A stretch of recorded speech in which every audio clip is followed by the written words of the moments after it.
Welcome to Pindar Poetry. We hope you learned something new. You start by confirming you have an administrator account. Without it, you can't change policies. Once confirmed, open Run with Win+R and choose your path. Gpedit, MSC on Pro/Enterprise, or Regedit on Home. Make a quick system restore point now so you can undo if needed. Don't waste time verifying credentials. Act. The goal is to locate the group policy or registry key that controls Task Manager and prepare to edit it safely. Next, make the actual change.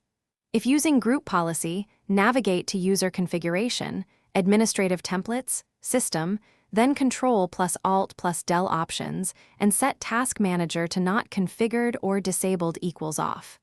If on Home, open Regedit. Go to hkcu/software/Microsoft/Current version/policies/system and set Disable Task MGR to 0 or delete the value. Once changed, close Editors and sign out or restart Explorer to apply. Finish by applying and verifying. Restart Explorer. EXE through Task Manager alternative like Command Prompt, Taskle/F/Im Explorer. EXE then start Explorer or reboot to enforce the policy. If Task Manager remains disabled, check antivirus, third-party restrictions, or domain group policy that overrides local settings. As a recovery step, restore the system point you made or revert the registry value to its prior state. If you're on a work PC, contact your sysadmin.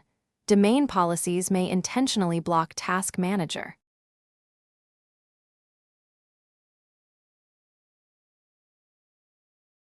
Thanks for watching. Consider subscribing if we helped you.